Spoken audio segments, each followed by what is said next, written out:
Hey guys, Casual Crono here. It has been a little while, but I think with the new Final Fantasy collab appearing in a week, we just found out. Watched the live stream this morning, and December 4th, Final Fantasy IX, we are entering their world. And a lot of people are saying, oh, I'm coming back, or I'm going to try out this game. So I think it's about time for me to go ahead and update my Superboss team video. The last video I posted was, I believe, back in May 2025, and it's currently November. And the reason I don't do it every single month is because a lot of times my teams don't change that much. And so in this video, we're going to cover Earth, Water, Wind, Fire, Thunder, Crystal, and my Null Magic team. And some of them are pretty much identical to what they were back in May. And a few others have had a few changes, tweaks, gear, things like that. Now, for those of you that might be new to my channel, you know, Final Fantasy is bringing hopefully some new faces to the game. I'm a free-to-play player.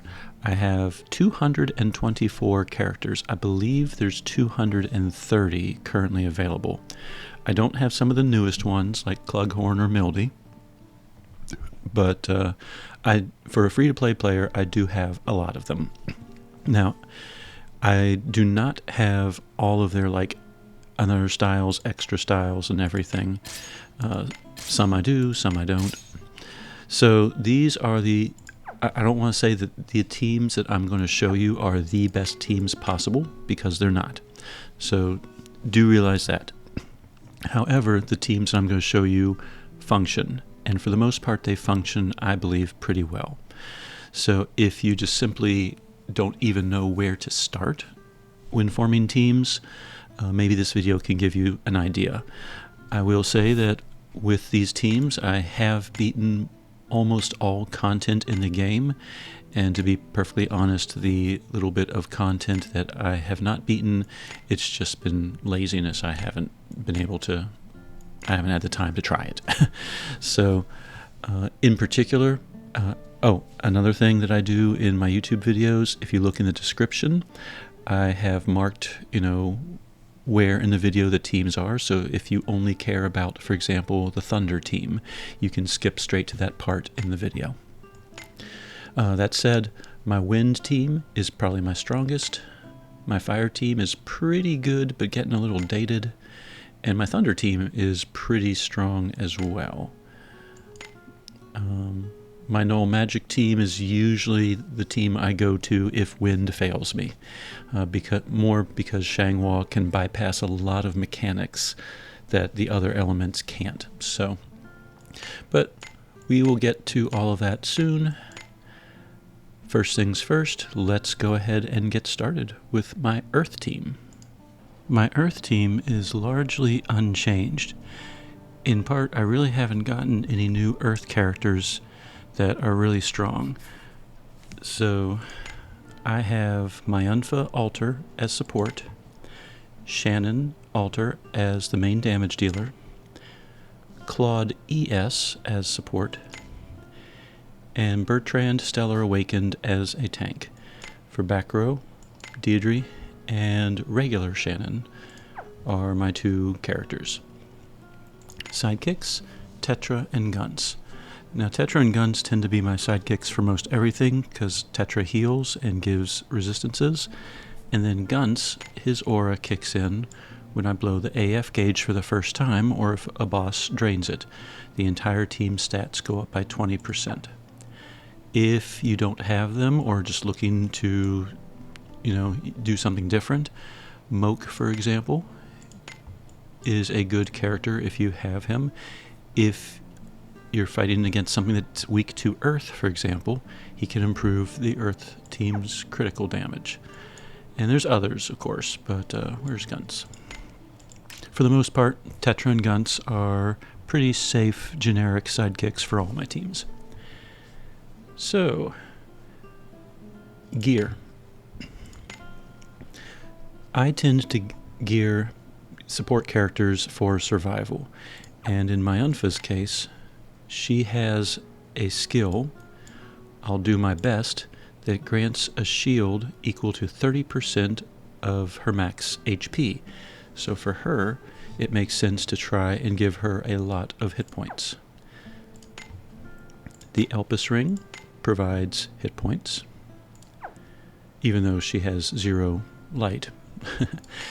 And I gave her a hit point badge as high as possible. I happen to have 2 that are 2,000. So she has one of those. The Purity Staff is good for defenses, speed, over time damage decreases, and status resistance improvements. And then since she wants health, I chose 3 grasta, each one with HP ore. So I guess technically looking at this one, that's not giving her any. Let me just see if I have another one. There we go. There, that's more HP right there.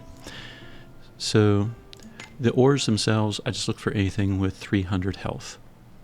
And then I slap on an HP ore, or in the case of highlight or shadow characters, the light shadow ore. And then she has her proof, even though it's not fully awakened, it is an extra bit of speed and intellect. Skills, I choose these 3. Alter Shannon is my main damage dealer, and a year ago, 2 years ago, she's really awesome because she can do a really massive hit of damage. In today's endgame, you really want characters that hit multiple times, and she does not. And that's one reason why I see my Earth team as one of the weaker Superboss teams. It still gets the job done. Epée de Sanction, which is her main attack, it ignores defenses, it inflicts an elemental break, and the strength is increased a lot when there's another zone deployed and everything. Like, it's a really good attack, but it attacks once. But anyway, these are the skills I have chosen for her. Typically, I do some type of debuff in position 3, some type of buff in position 2, and the spammable skill that I use in AF bursts in position 1. Since she is a damage dealer, she has the Pains with Bullseye and Rose with Thorns. Those are always given. The weak point badge can be really good for the third one. Right now I have the Earth Power of Pain badge, which improves earth damage as well as doing the pain multiplier. She has the Elpis sword, which, yes, as of the end of 2025, is still probably the best DPS set in the game because of the overthrow. I have her with a Dryad Spangle to improve critical strength, and the highest power I can give. Claude is a support character, so he is geared as such, so high health, not so much in the damage department. I have the Illusion Speed because it improves health. The Smoke Drift Bangle because it provides resistances and resistances to things like poison. He also has an HP badge. I don't have 3 2,000 hit point badges, so instead he has a 1750.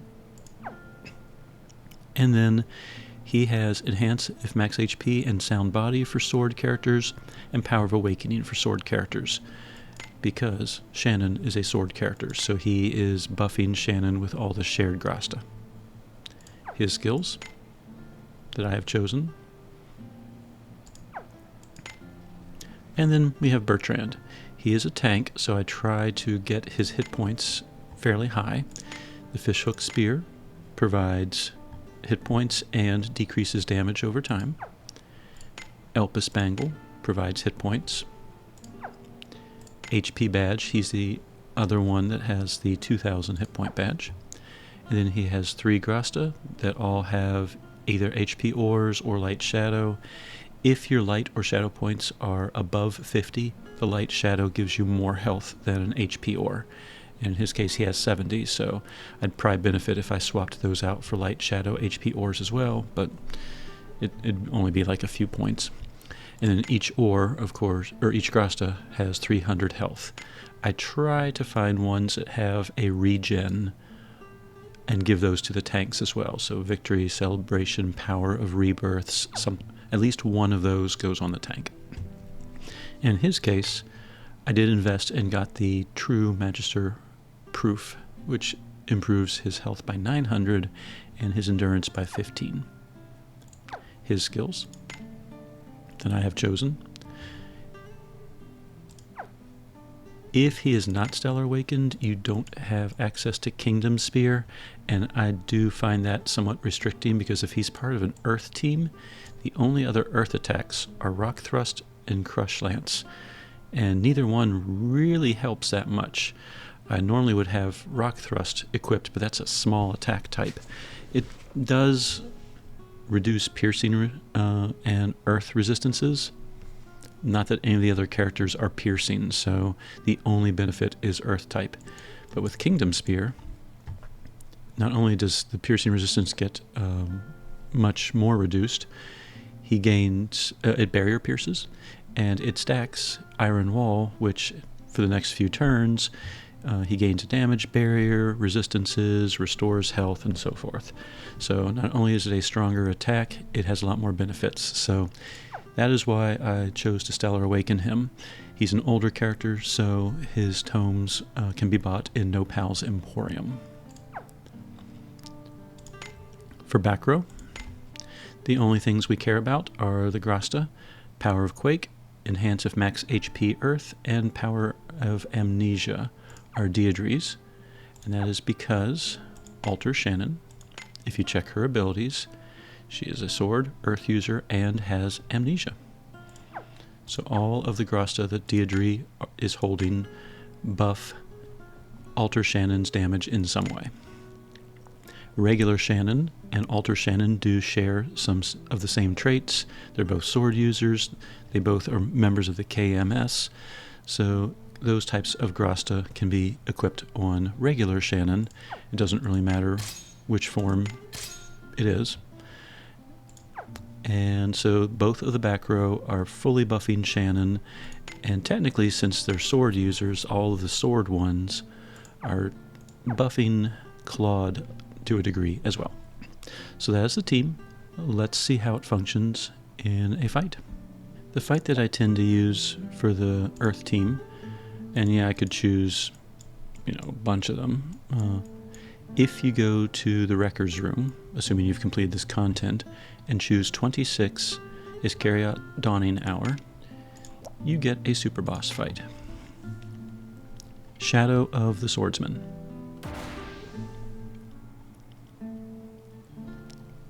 It's your kind of typical boss, a few HP stoppers, and so forth.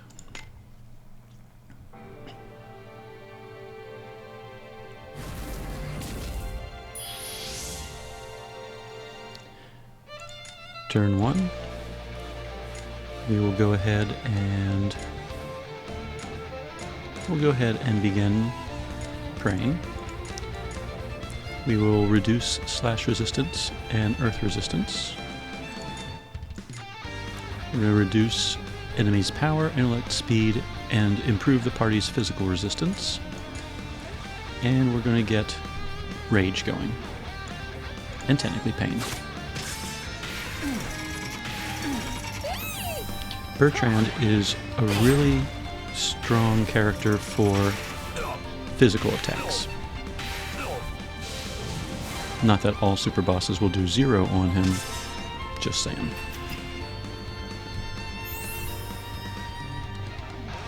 Alright, we are going to blow the AF gauge and basically hit all the 2s and then all the 1s. So we're going to do a Guardian Lance. We're going to improve sword attacks by 50%. Improve her power, speed, and sword. And we'll go ahead and work in Charity Blend. So we're going to do a 3, and then 2s, and then all 1s. 3, 2, 2, 2, all 1s.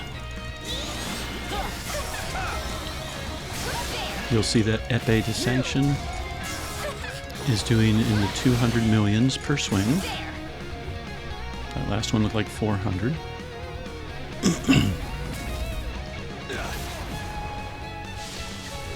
Now the Swordsman just did a 9,000 hit on Bertrand, but Bertrand's health is at 22,000.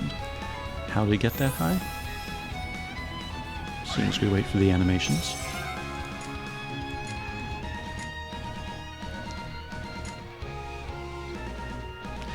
Guardian Lance improves his health by 50% and it stacks. So the more I use Guardian Lance, the higher his health will get. And remember, we built him for health to begin with. So he had a high base health. So he can keep going even higher. In fact, that's what we're going to do. We're going to do another Guardian Lance. These are both 5 turns, so at this point, Claude can just simply attack.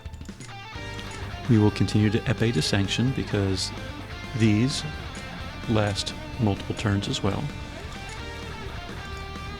And we can check to see, are we still praying? Yes, we are. So we can just do a please. Got ya. And now Shannon just did a 1 billion hit. Ow!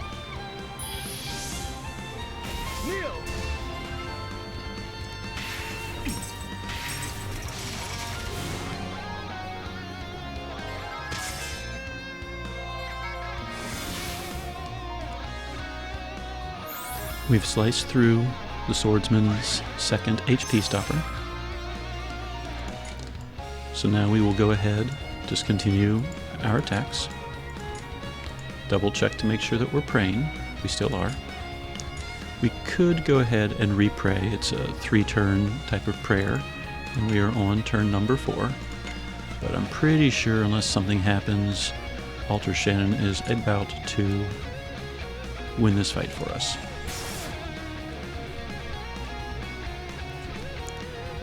So there you go, the Earth team making some super bosses look easy.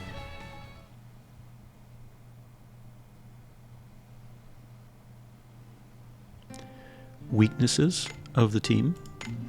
As I mentioned, Shannon is a single attack type of DPS. So in today's world where weapon tempering exists and super bosses have like 50 billion, 100 billion in health, while this team works for a lot of the weaker super bosses, this team is not very good for bosses with like that much health. There's only so much Shannon can do per turn, and a lot of bosses heal back or have countdown timers, gauges, whatever. So that's, I think, a weakness of this team. And I really want to upgrade it, but I don't have any Earth characters that are really, really good for that. So keep that in mind if you follow this general template. Next is my water team. Like the Earth team, it has a main DPS character that can only hit once, Felmina ES. She is geared with the Elpis Axe, Dryads, power, again as high as possible, and then Power of Pains with Bullseye and Rose with Thorns, and hers is Power of Pain with Insult to Injury. Again, if you're fighting something weak against water, it could be a weakness badge, but that's how she's geared for me. Skills, that's what I have equipped. Ilulu is another water shadow axe user, so a good pairing with Felmina. She has the Mujima axe necklace and an HP badge 1500. She has Enhance if max HP, Power of Awakening, and Sound Body for axe users, so she is buffing Felmina a lot. The Mujima axe is a DPS weapon. If I wanted her to be more defensive, I could look at other axes. And if I wanted her to be more offensive, I could swap some of these out, like Sound Body in particular, with some of the Power of Pains. So, gear her appropriately as you wish. Elseal AS is the third water user.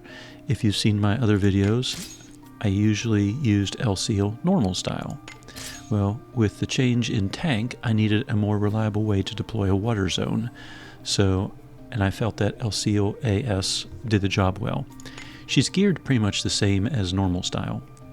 Prismatic Sword, Blue Heavens Bracelet for some defense, the 1750 HP badge, and then Healing Power with HP Ore. Sound Body Sword, which helps not only her, but my tank, and Enhance if max HP water, which helps the whole team. Her skills. I have these chosen. Mare Dux casts Mare Valexium in the link, so by choosing this one, I'm kind of getting the benefit of both. Hagel Kuz, or Kuze, perhaps. It deploys a water zone. If there's 4 water allies, it deploys an awakened zone, but it can only do that once. It's not repeatable. Whoops. I did not mean to click on that.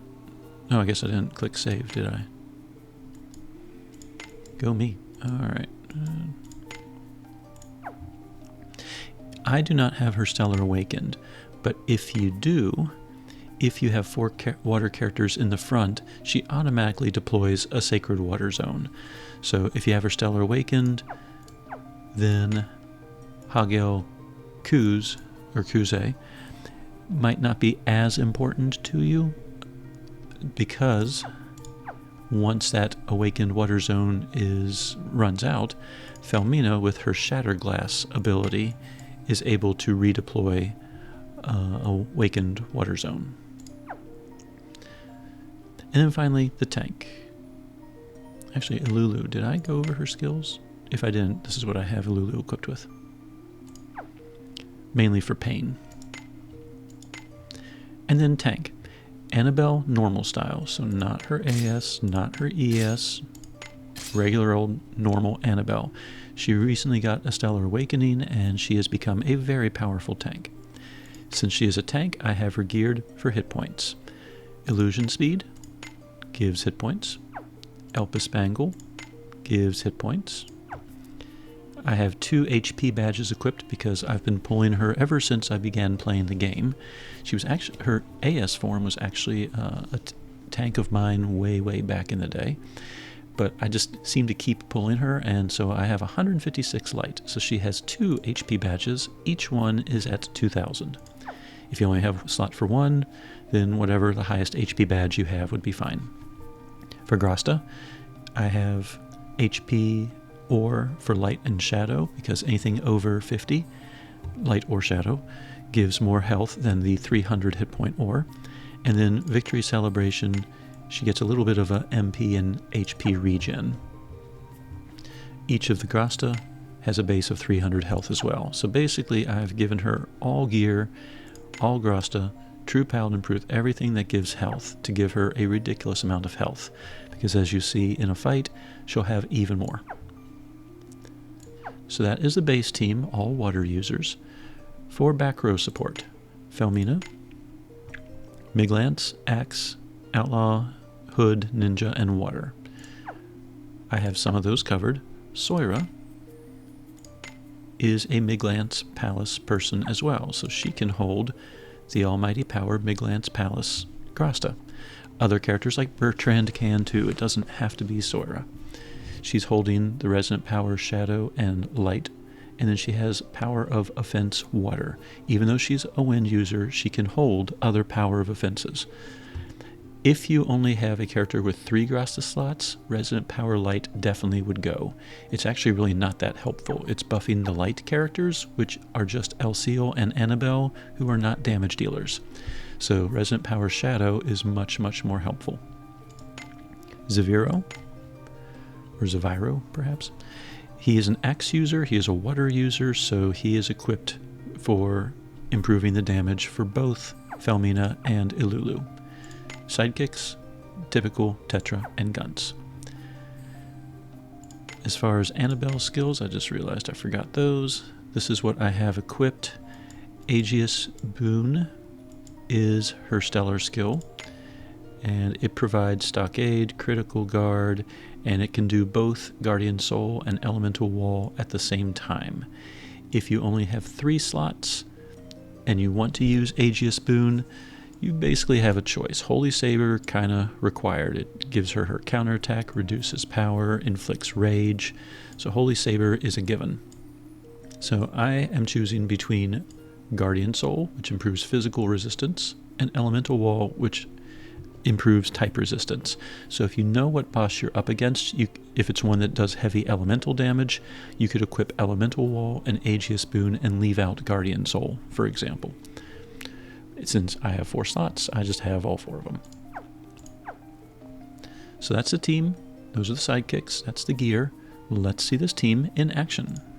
To showcase the skills of the water team, we are going to fight the mysterious Chaos Ogre hard. Just so you can see, I have nothing enhanced for this fight. So this is, me fighting the Chaos Ogre as strong as he gets.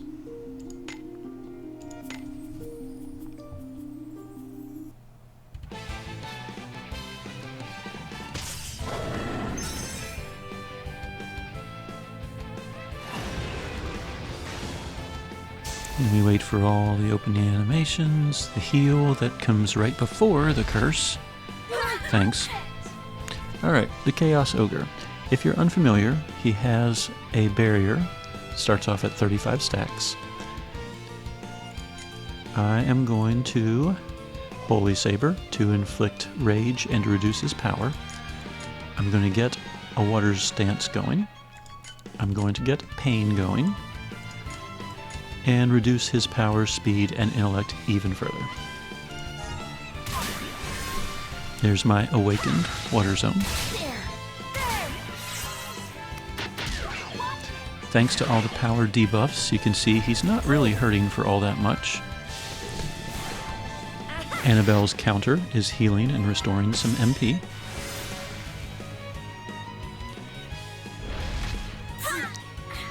Now, he has a barrier. I could use Elemental Wall or Guardian Soul right now, but obviously I'm not taking too much damage, so if I keep using Holy Saber, I'm going to keep chewing through that barrier. El Seal AS is going to use Mare Dux, Purgatorium to reduce slash resistance and improve critical damage, and Averse.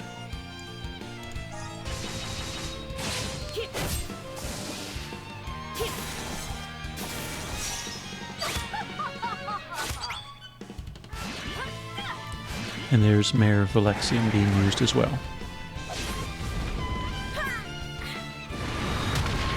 You see the Chaos Ogre is still not doing too much damage to Annabelle. You'll notice that Annabelle's health is also in the 30,000s. That's just kind of how she works.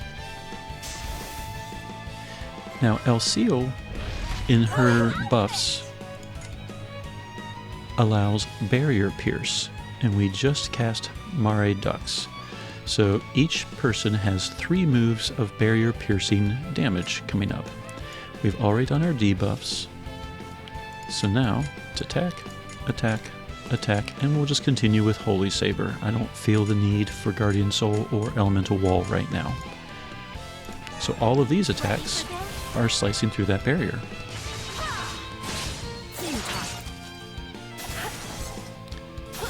And as you can see,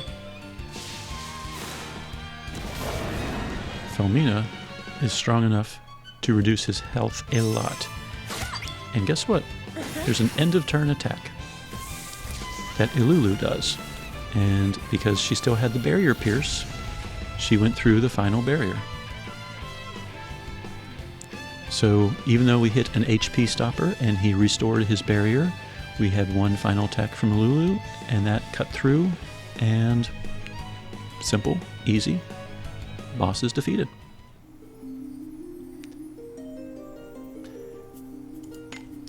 Weaknesses for this team. Felmina's big attacks are all one hit. In addition, while she does have the ability to use Shatter Glass in order to redeploy in a Sacred Water Zone over and over and over again, it kind of requires a regular water zone in order to stack up what she needs to deploy Shatterglass. So El Seal definitely needs to be providing a water zone somehow. So she is kind of tied to having Hagel Kuze as one of her skills, unless you use a different character that also deploys water zones. Ilulu's attacks are also primarily one hit each. So in today's game, where some super bosses have like 50 billion, 100 billion, I'm thinking like weapon tempering, astral archives, stuff like that, this team, while it will do the job really well against older super bosses, today's standards, my water team does not do that many hits and therefore isn't very good against the end game, as I like to call it. But for a functional team that does a lot of damage, as you can see, and can barrier pierce, this team works really well. My win team is probably my favorite team, largely because I've spent some time kind of focused on it. Tsubame Alter, Sesta AS, Melody AS, and Shiguri ES is the core of the team. I know a lot of people use Nikoko ES as their fourth character. I just happen to like Melody's automatic deployment of wind zones and ability to break zones and heals and pain and everything else. But as I said, I'm not trying for the best team. I'm trying for teams that work with the characters I have. I don't have Nikoko Stellar Awakened, so I don't know how important that is, but if you don't have Melody, but you do have Nikoko, that might be an easy substitution. Sesta, in this case, is the main damage dealer, and she is geared as such. Elpis, Dryads, and Power. If you're sensing a trend, you should be right now. And then Pains, and in her case, Weak Point. Her Twin Blade Wolf 2 creates an expose, which means she will always be hitting weak points, so a 50% improvement in damage is worth it to me rather than a third pain. Her skills. I have Wolfheart Release on there because every so often I find that there's a fight where if I attack, then the counterattack is going to kill me. So I want at least one skill on my bar that does not attack. And Wolfheart Release, it gives her overcritical and enters Shadow Wolf. At no point does it actually attack. So that's why I have that. Otherwise, I have Wicked Wolf Sweep and Fajin Slash. Wicked Wolf Sweep is my spammable one because it's a wind type spam, and I'm usually in a wind zone, so I want that AF bar to gain as much as possible.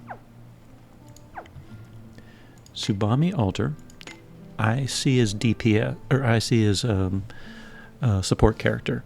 Some people will build her for DPS because she hits a lot. She can hit like up to 10 times in one turn. So if you have like Pains on here, she can actually pump out a lot of damage on her own. In my case, I find for the most part, Sesta does enough damage, so I'd rather Tsubame have some survivability and some shared grasta. That said, she has the Elpis gloves for the overthrow, and then Superboss teams for end game really rely on hitting a lot and increasing combo rates. So you're going to start seeing that appear in some of my Superboss teams.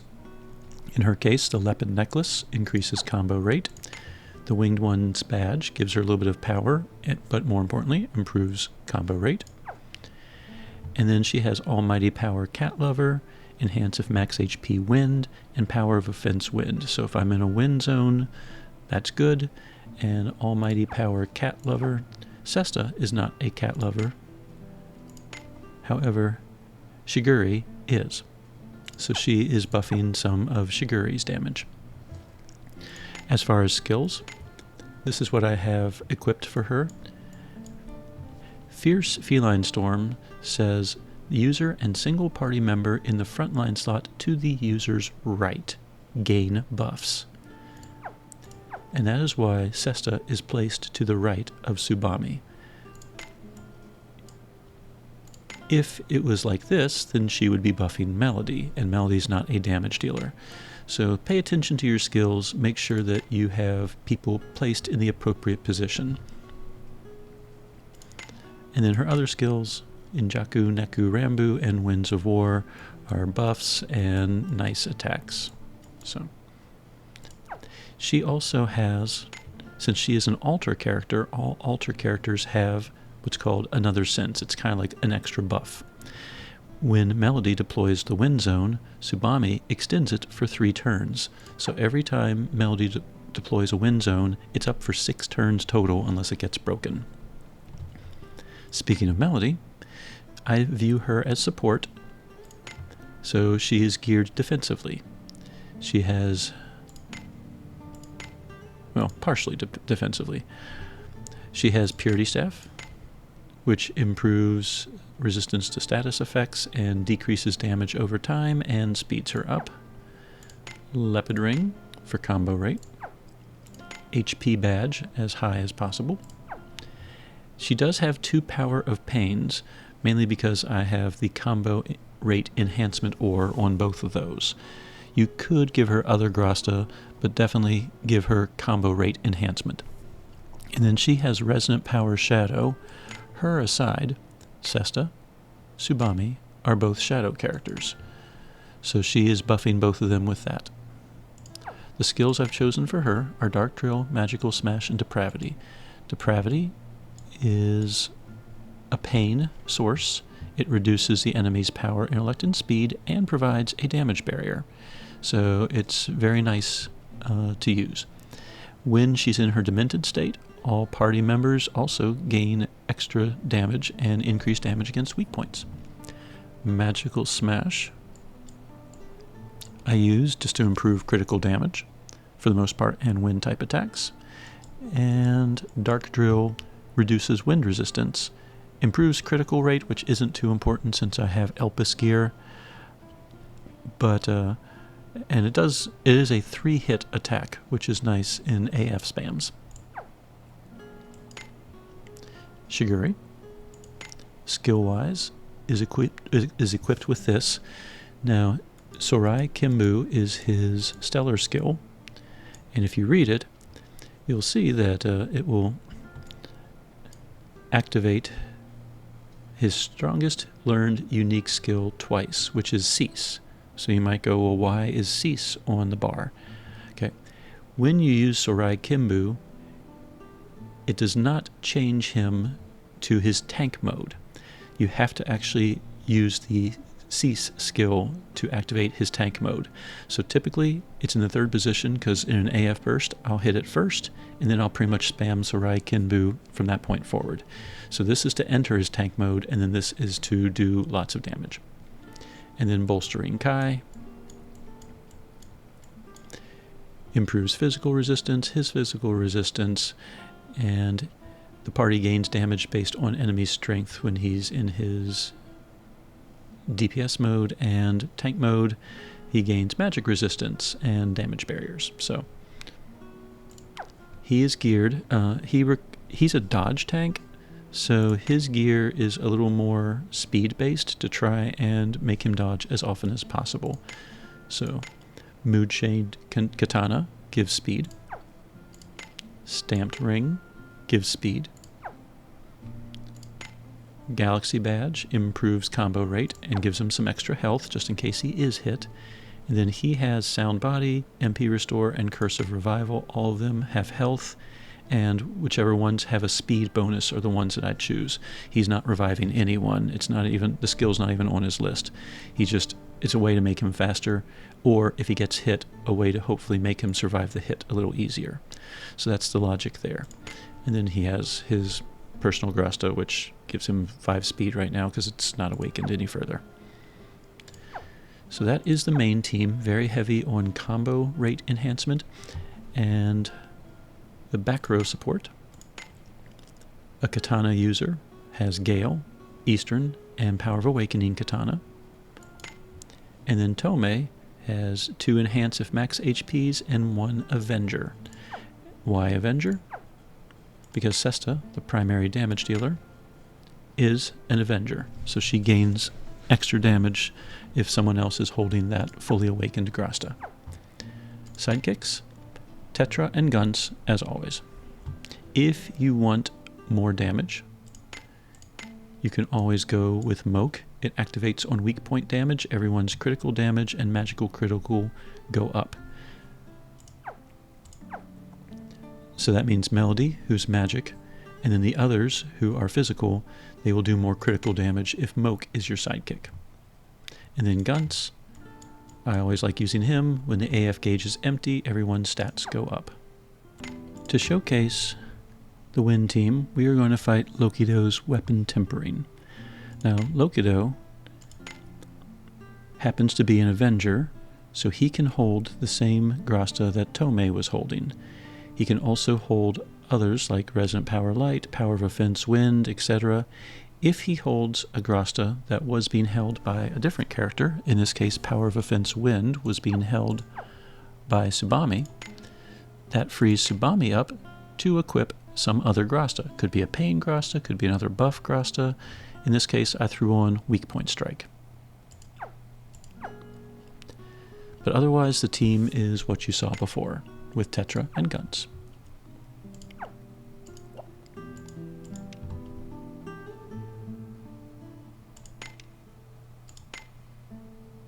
We are not attempting any of the pledges or anything like that. We're just simply fighting the fights.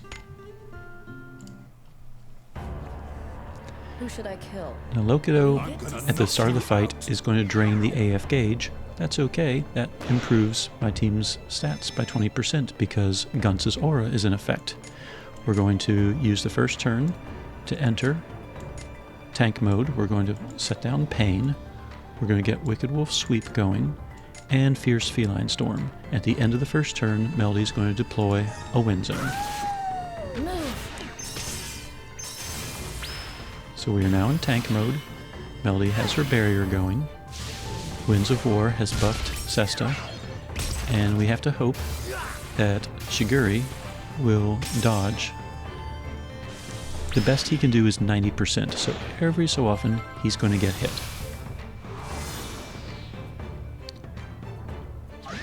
Turn 2, we're going to go ahead and bolster Inkai. Magical Smash. Continue Wicked Wolf Sweep. And we will do...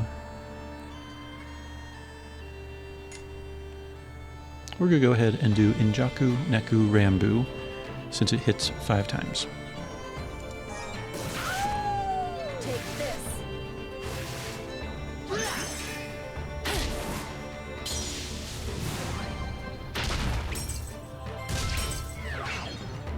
You can see the roundhouse kick landed.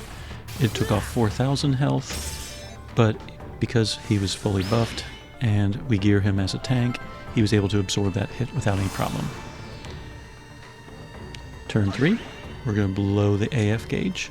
We're going to work in 1 Winds of War, and then we're going to spam all 1s for everyone. So 1, 1, 1, and 1. 2, 1, 1, 1. What you will see is the combo rate is going to increase very quickly, and as it improves, Sesta in particular will be doing more and more damage. Because we're in a wind zone, all of the wind attacks keep filling back up the AF gauge. We're at 600% combo. Our wind zone is at 99 stacks. At no point have we used Twin Blade Wolf yet. And in about 2 more hits from Sesta, Lokido should be done with his first life. Oh, looks like maybe.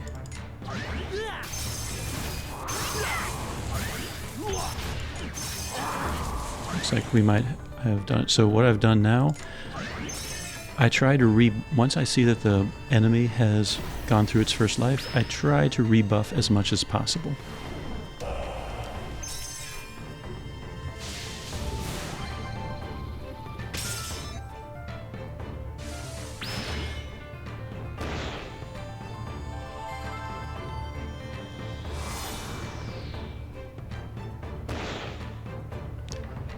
So, Lokido has used up one of his life points. He has a 5-turn barrier that reduces damage by 40%. I could wait the 5 turns, but he is constantly stacking power the longer this fight lasts. So we are going to go ahead and burst. Sorai, Wolfheart, and Injaku.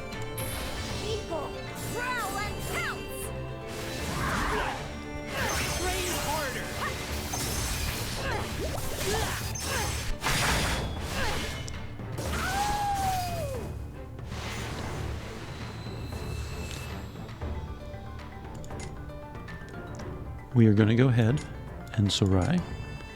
We were able to work in an extra depravity. Let's make sure that pain is still up. Yes, it is. So we'll go ahead and Dark Drill. We'll blow a Twin Blade Wolf to help speed up the AF gauge. And we will do Injaku Neku. So at this point now, we're just trying to fill up the AF gauge as quickly as possible.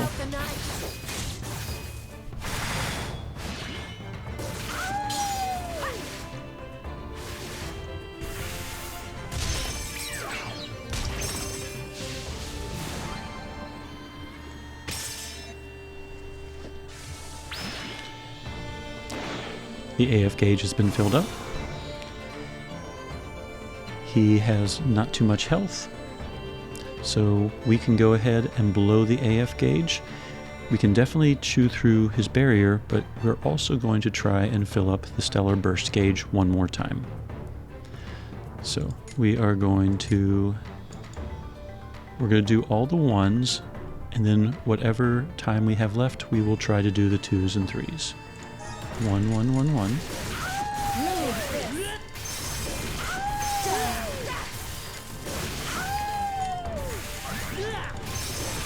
There we go. Let's do the 2s. Let's do the 3s. And then back to the 1s. And now we have the Stellar Gauge filled up.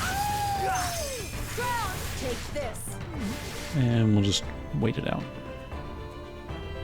The power of multi-hits and high combo rates. That uses up his second life.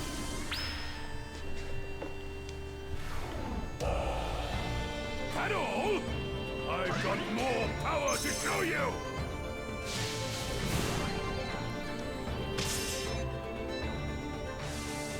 We have fully rebuffed the team.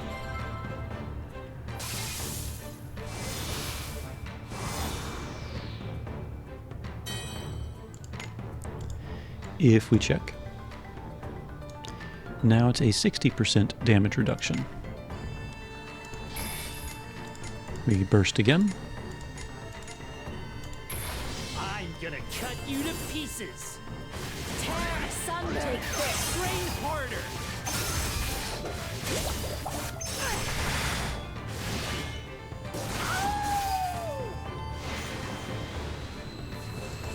And we will go ahead and do full attacks with as many hits as possible.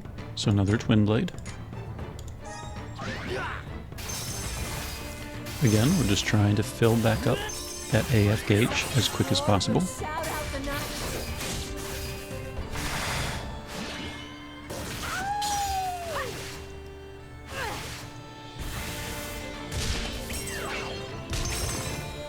Train harder. For Lokido, he feels very powerful, but unfortunately for him, we have filled back up the AF gauge. We have a 99 stack win zone. He has less than half his health, and he has no more life points. So, I'm pretty sure at this point you all can guess what we're going to do. If you want to work in a Twin Blade during the AF gauge, feel free. Train harder. You can see Lokido has already been defeated, if you can see all through that spam of numbers. Train harder. I'm just doing the 2s and 1s for fun. We have the AF, we have the Stellar Gauge filled up yet again if this was a different fight and we needed to, you know, use it yet again. Maybe against another boss that had more life points or something. But there we go. The sweet sound of despair. That is how the Wind team functions, and they can pump out massive amounts of damage. That said, all teams have strengths and weaknesses. A weakness of this team, no one here can barrier pierce. Now, Sesta, normal style, her Twin Blade Wolf can barrier pierce, and she has basically unlimited uses of Twin Blade Wolf as long as you're in a win zone. So even this team right here, because Melody is constantly putting out a win zone, Tsubame is making sure it lasts 6 turns, Shiguri is tanking, Sesta could barrier pierce basically every single turn. That said, she can only Twin Blade once per turn. So that's a weakness of this win team with Sesta normal style. But if you need barrier piercing and you're not against an enemy that has like 100 billion health, like some of the weapon temperings do, this combination would work perfectly well. The benefit of Sesta AS is that you could Twin Blade 4 times, technically 5 times, in the same turn if you really, really wanted to, but then she's used up all of her Divine Wolf stacks and she would have to hop in the back row to restore some or be reduced to only doing Twin Blade when she does a Stellar Burst, because her Stellar Burst does not consume a Divine Wolf stack. So anyway, the team that I showed you with Sesta AS, probably its biggest weakness is that it is not barrier piercing. If you have another wind character that can grant barrier piercing, that would probably strengthen this team a whole lot more. So Tsubame can place wind zones, so Melody doesn't have to be around for that. Anyway, let's move on. My next team is my fire team. It's a very powerful team, and it involves Renri Alter, Yuna Stellar Awakened, Iffy, and Minalka AS Stellar Awakened, along with May and CL as support. Sidekicks, as always, Tetra and Guns. The main DPS here is Yuna, so we want to build a team to support him. That's why they are hammer blunt users in the back. Renri is support, and she is geared as such. She has Power of Offense Fire, Enhance if Max HP Fire, and Resonant Power Shadow, since this team is all Shadow. You can see how she's geared. HP, she has a 1750 badge. The highest ones always go the tanks, and so she and Iffy, being support characters, have the next highest ones. And with all this gear and being Stellar Awakened and everything, she has over 8,000 health, so she can survive pretty well. Skills, I choose Overload, I almost said Overlord, Blaze Up, and Deal Breaker as my 3 choices. Yuna, big damage dealer, so Elpis Hammer. The skills he has chosen, or I've chosen, are Lava Impact, Destruction, and Fire Smash. I have Eruption, but I don't really use it that often, so if you only have 3 slots, I would skip Eruption. But the reason I switched over to the skills is because I want to talk about Lava Impact for a second. It's a fire type attack. It reduces physical resistance and stacks, which is nice. It improves Yuna's fire attacks and stacks, which is also nice. In his Vital Flame mode, which he enters as long as there's enough shadow users in the front line, he takes damage and then he attacks, which means grasta like Enhance if Max HP grasta, they don't affect his Lava Impact because he's not at max HP. He takes damage, then he attacks, which does mean that the Enhance if Low HP grasta does kick in. The other thing it does is with each attack, it takes 20% of his damage. He will attack again and again until he's below 50%. So simple math, that means if he starts at full health, he can attack up to 3 times. However, if he doesn't start at full health, he might only attack twice or even once. So it's important to try and find a way for him to restore his health while he's attacking, even though it doesn't help with the Enhance if Max HP grasta. So to do that, I've chosen to equip him with the Life Changer bracelet. It absorbs damage. There are other items, I think there's other bracelets, and there's definitely badges that do that as well. But that's just a convenient one that I don't have to worry about sacrificing the Elpis Hammer for. So he has the Life Changer bracelet in order to recover his health every time he attacks with Lava Impact. My Yuna happens to have 120 shadow points, so he has 2 badges available. They're both power badges, the highest ones possible, a 50 and a 40. If you only have one badge, just give them a plus whatever, high power. And if your highest power is like a plus 30 or something like that, look for other badges that match that power, but maybe also have like an extra benefit. As far as grasta, Power of Pains, Bullseye, Rose with Thorns, your usual, and then Infernal Power of Pain, which could also be swapped out for weakness if the enemy you're fighting you know for a fact is weak against fire. Or blunt, I guess. Iffy has these skills. I have her, basically her Shade Zone skill equipped. I pretty much never use it for fire teams. If the entire team uses up their blood contracts and I have an awakened fire zone active, then sometimes I'll cast that just to put the blood contracts back on. But if you're stuck with only 3 skills, the first 3 are the ones I would equip. Which, on that note, this is a fire team. Go ahead and swap out and have fire and buff and debuff. Iffy is a support character, so she is equipped as support characters, which for me are usually high health for survivability and gear that's designed to improve resistances of some kind. So Purity Staff, Elpis Ring, which improves health. She has a very high HP badge.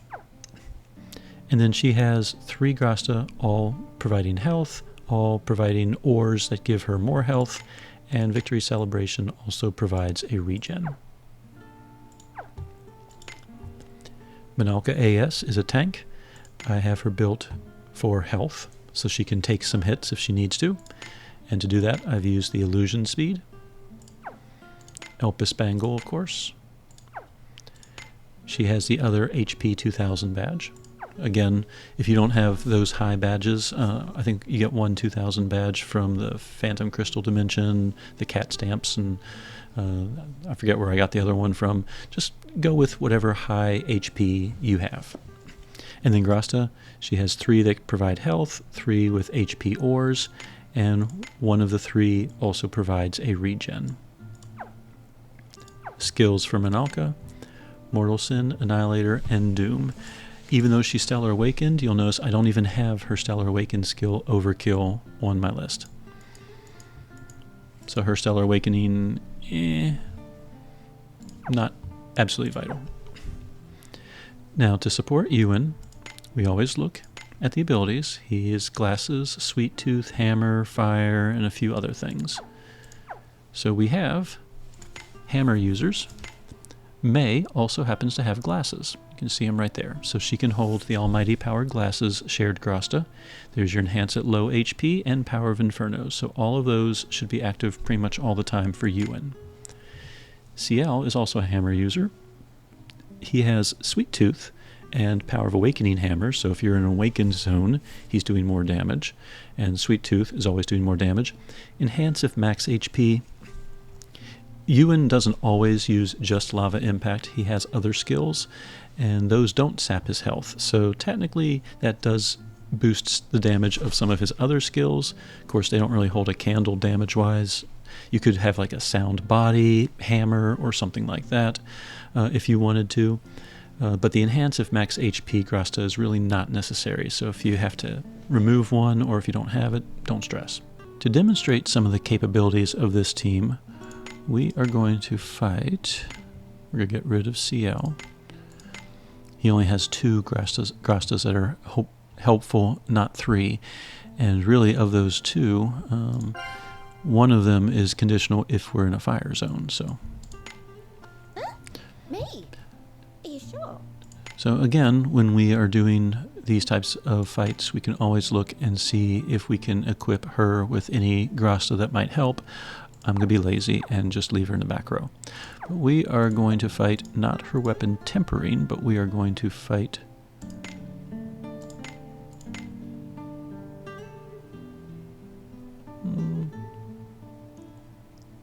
I had forgotten this. You can via the memory armor. Oh yeah, we have to run over. Was it here? Yeah, here we go.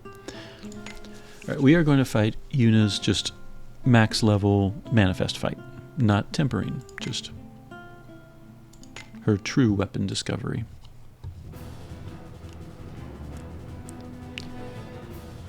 Why this fight instead of one of the much more difficult ones? This one kind of shows the capabilities of the whole team.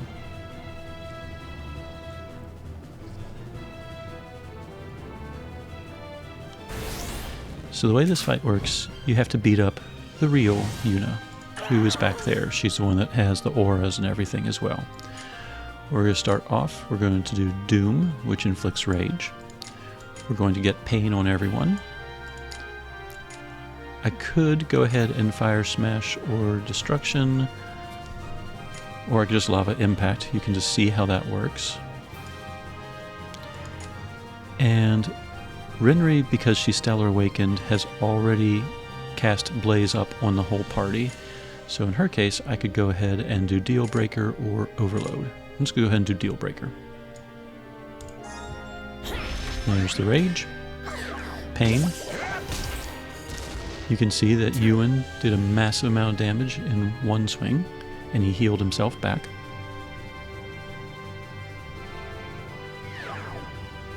And we got in a Deal Breaker.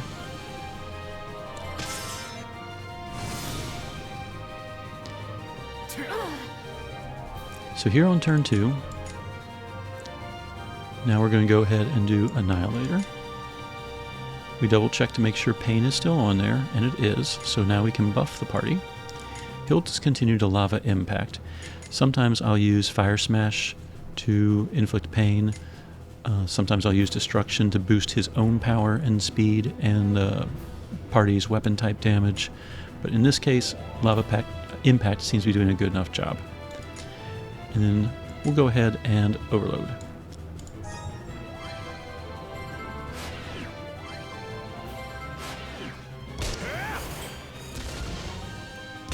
Now he continues to attack,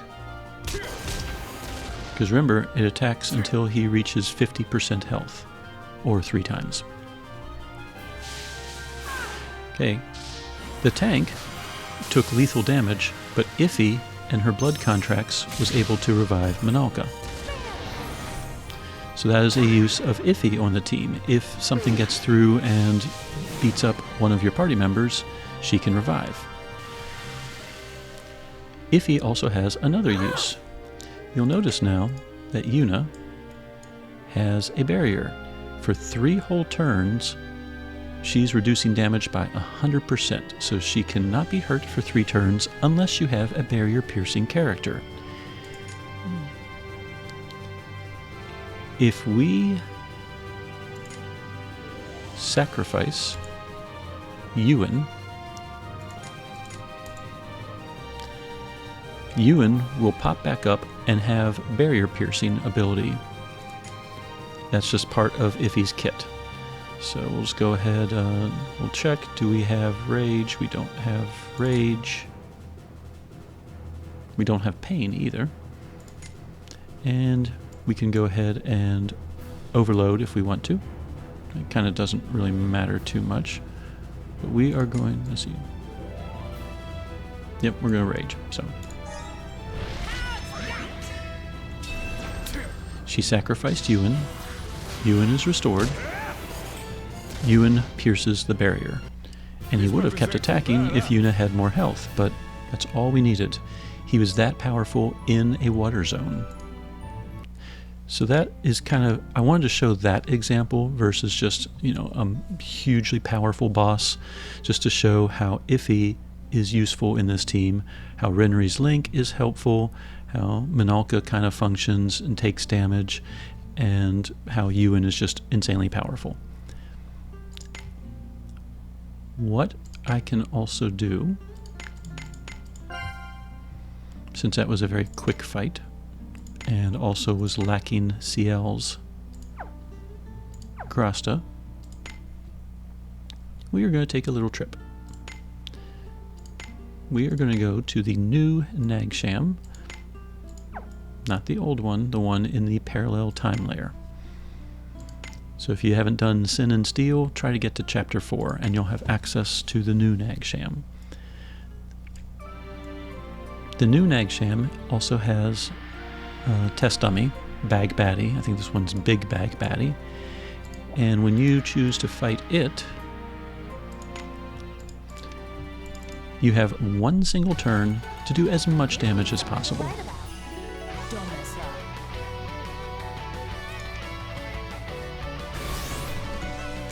So now you'll see how much damage Yuna can pump out. We're in a fire zone, so what we're going to do, we are going to do 3, 2, 3, and 3. We're going to basically recreate a real boss fight. Yes, I could probably squeeze out some more damage if I just started spamming Mortal Sin. But we're just going to try and recreate, a boss fight. So we're going to do 3, 2, 3, and 3. Then we're going to do 1, 1, 2, and 1. So basically we're going to work in a nocturnal procession somewhere. So 3, 3. I don't really like pianoing, that's why I like sticking the spammable 1 first. So 3, 3,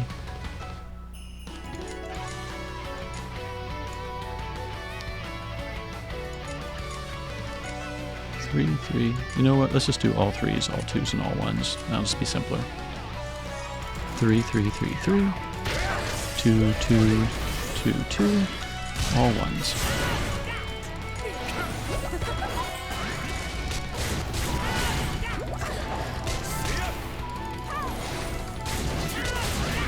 Okay. We can go ahead and do another lava impact. Overload.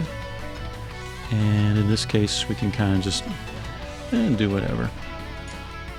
Let's just do another Mortal Sin. I'll cut you to shreds, piece by piece. Notice the numbers when Yuna attacks. He's doing 3 billion per hit. Those are 2.9s. And we resume.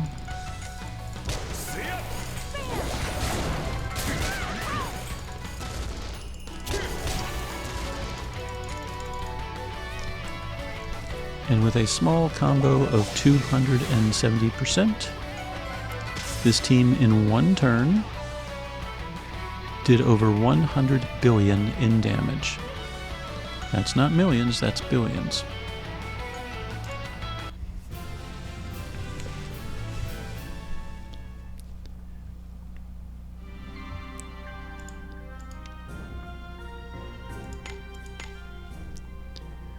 So that is how the fire team rolls. Weaknesses. So I'm trying to show why these teams are not good. Probably the biggest weakness, Yuna is a single target damage dealer. Lava Impact affects a single enemy, so if you have like a boss that has like maybe 2 arms or wings or something, and you have like 3 or 4 or 5 things to attack at once, you're having to choose what to attack. And it's a little tricky during an AF burst to like swap from one item to another. So this team, not the best against enemies that have multiple parts. So keep that in mind.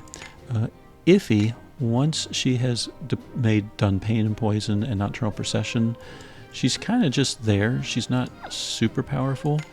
You could technically use Icrophilia to make her more powerful. It ignores target defenses, but then that's not a fire attack. So that's a little frustrating. Hopefully she'll get a Stellar Awakening at some point soon.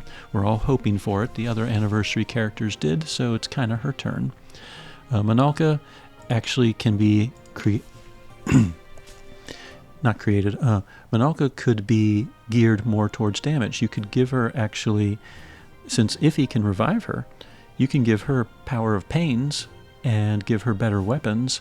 Her hit points, of course, are going to drop, but she can actually pump out some really good counterattack damage. So you could gear her towards counterattacking. Rinri is just pretty much awesome in general. I really can't complain about her. She can pump out damage if you want to give her like Elpis gear and Pains and stuff as well, but then you have to find someone else to hold, those types of grasta. which technically, if he could, but... So, probably the biggest weakness of the fire team is the fact that it's single target, and you do have to give up, you have to sacrifice a character to barrier pierce if you need barrier piercing. So, other than that, it's a really strong team, and Yuna is a really powerful character. Definitely one that if you have him and he's not Stellar Awakened, you can buy his tomes in the Emporium. So he would definitely be someone to consider spending the gems on to awaken, if I were you. My opinion, though. My next Superboss team is my Thunder team. It's made up of Valette normal style, Obero, Izuna, and Orlea for tanking. Palm and Sukiya are in the back row to support. The main damage dealers here are Obero and Izuna, and really Izuna's probably, well, not probably, she's stronger than Obero. So, and that's not because of her level. Her skill, Thundercrack, is just insanely powerful. It's her stellar skill, so you do need her to be Stellar Awakened if you want access to Thundercrack. It attacks once, well, 5 times, but when you use it once, and then she enters Hyperfocus mode. And then when she uses it after that first attack, the strength is increased a whole lot. And if she's not in another force, it actually increases even more. Hyperfocus means that she is less likely to be targeted. Once she takes damage, she loses her Hyperfocus mode. So that is a downside to it. But starting with her, since she is a damage dealer, she has the Elpis Rod, Dryad's Ring, and the highest int possible badge. She has the Pains with Bullseye and Rose with Thorns. You kind of sense a general pattern. Whoever your damage dealers are, Elpis, Dryads, Stat Badge, Pain, Bullseye, Rose with Thorns. And then the last grasta can be kind of whatever. In her case, I have Brute Power of Pain. It improves her type attack by 15%, as well as adding on to the Pain multiplier. I don't think I even have her special grasta. No, I don't. I should probably farm her tome. I use her a lot. And as you saw, her skills, Thundercrack, Thunder God Dance, and Tengu's Sublimation. Obero is the other damage dealer. Elpis, Stats, Pain, Bullseye, Rose with Thorns. The only difference here, he has the Lepid Ring, which improves combo rate. Thunder teams are pretty much known for a lot of attacks and to raise combo rates really high. So he's no different. His third is Power of Pain with an Awakened Zone, so as long as the zone is in an awakened state, he gets a little boost in damage. Again, can be whatever. Oh, his skills? His stellar skill is Rising Beat, and as he hits an enemy, it stacks. Once it hits 50 and you use Rising Beat, it consumes all of the sparks and improves his damage output even more, and then it starts stacking sparks again, and you can do that up to 3 times. In Stellar Burst, he also does have 3 moves of Barrier Pierce. He also has Rajin Repa and Voltaic Sword for my other choices. For support, we have Valette, which a Thunder team just really isn't a Thunder team without her. She has both an AS and an NS style. I happen to use her normal style because I'm more familiar with it. I should probably explore around since I do have her Stellar Awakened otherwise. But she has the Elpis Hammer, again, for some extra damage, but she has the Lepid Bracelet for combo rate. She has the Galaxy Badge for combo rate. Her grasta have combo rate and combo rate ores attached, and otherwise are just 300 health each grastas, and then Power of Offense Thunder to improve the Thunder team's party damage. So combo rate, combo rate, combo rate, and combo rate. Her skills: Kata Gita, the Kata skill, Exousia, which is a buff, and Dilatrio Scarpello. I'm not sure if I pronounced that right either, but it provides pain.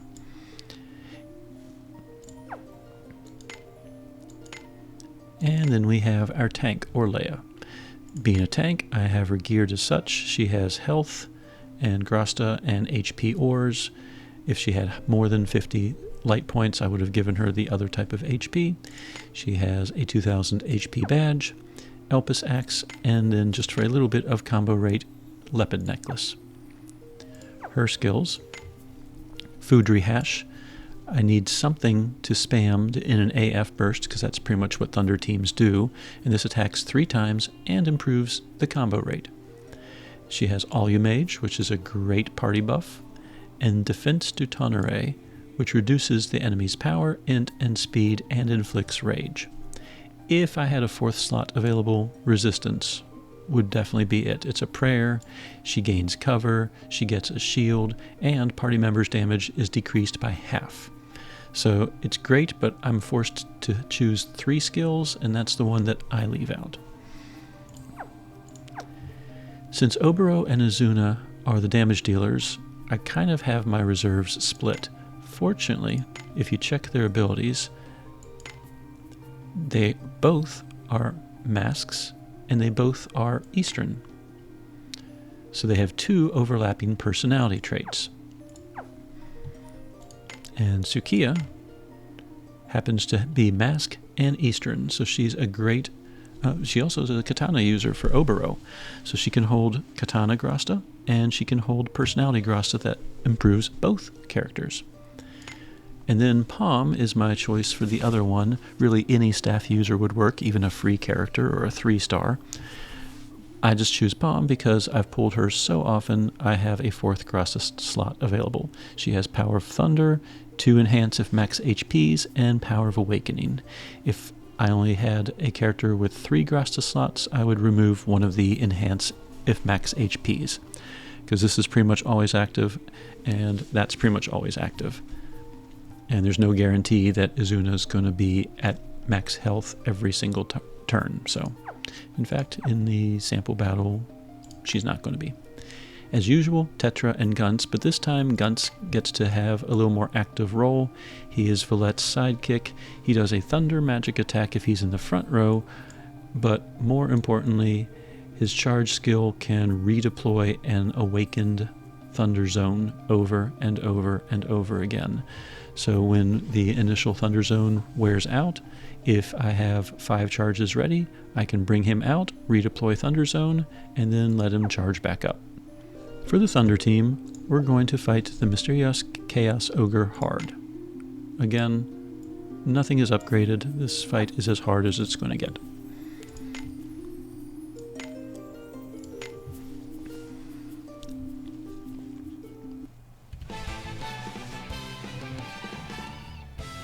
And we wait for the opening sequence.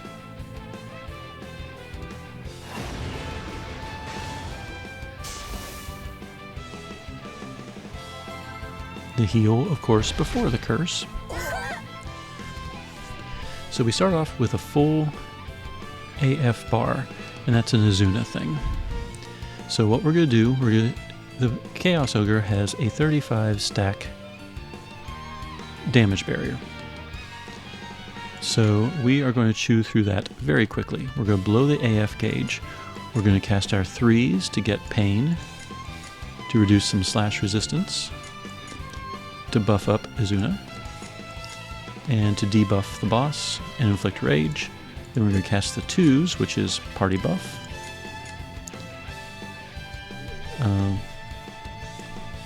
Self-buff, I guess, technically. It's katana users, but he's the only one. Buff. And party buff. And then we're going to spam the 1s. You're going to notice a couple of things. Starting with the when Izuna casts Thundercrack, she's going to turn golden, and that's her hyper-focus mode. So starting with the second Thundercrack, we should see a lot of damage, assuming that we've gone through the barrier. The other thing you're going to notice is the combo rate is going to go up very, very high, very, very quickly. We're going to fill up the Stellar Gauge bar, Stellar Gauge as well, but we're not going to use it. So all 3s, all 2s, all 1s. 3, 3, 3, 3, 2, 2, 2, 2, all 1s. There's the first Thundercrack. She's golden, hyper-focused. We've chewed through the barrier. You can see we're already doing massive amounts of damage. We've hit the Chaos Ogre's HP stopper. He doesn't have that much health compared to a lot of the current super bosses, but... Now, I could just let the bar run out, but I want to show the combo rate. So we're at 600%, and that was with a lot of preparation. It's not unusual to get 800, 900, 1000 plus combo rate percents. Now the Chaos Ogre gets mad, and he's going to kill my team if I don't beat him first. But of course, he puts up a barrier.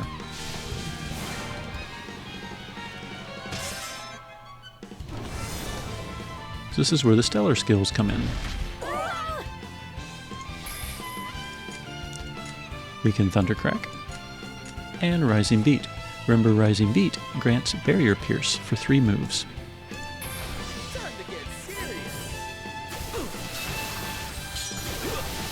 And the boss has already been defeated. If he had not, though, Izuna's Stellar Burst refills the AF gauge up here at the top. So by using her Stellar Burst, then I could enter another AF Burst and chew through the barrier that way, if you didn't have Obero, for example. So either way, boss is defeated, my team won 2 turns. Like the Fire team, I want to show a quick demonstration of the Thunder team in pretty much an unrestricted environment. Now, the team is exactly the same and geared the same as you saw against the Chaos Ogre. I'm not going to, get some extra lightning attacks set up or anything like that. I'm not going to manipulate the sidekicks because there are other sidekicks that would make this team even stronger. We're just going to go ahead and fight the test dummy exactly as is so you can see how much damage they can potentially put out. Without fine-tuning, for that matter. So we're going to blow the AF gauge, of course. We're going to do all 3s, all 2s, and then all 1s. And that's all we're going to do. No pianoing around all over the place. And we will use the burst gauge at the first possible moment. So 3, 3, 3, 3, 2, 2, 2, 2, all 1s. We're just clicking as fast as our fingers can click. Keeping an eye on the burst gauge. Rising Beat, Thundercrack. We have 50 stacks, so Oberos could get a little more powerful as well. And we're going to resume attacking as soon as we can.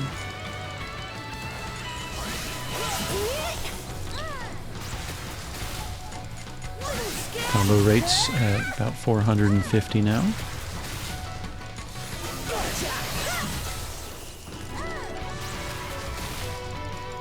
$500, $600,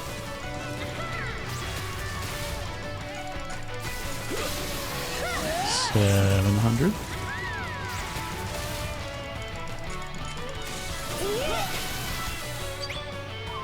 combo attack from the Eastern pair.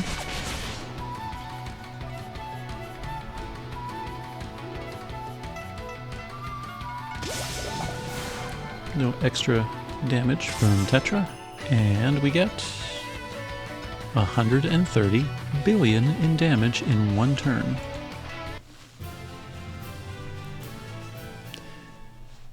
So some weaknesses for this team, because that is incredible.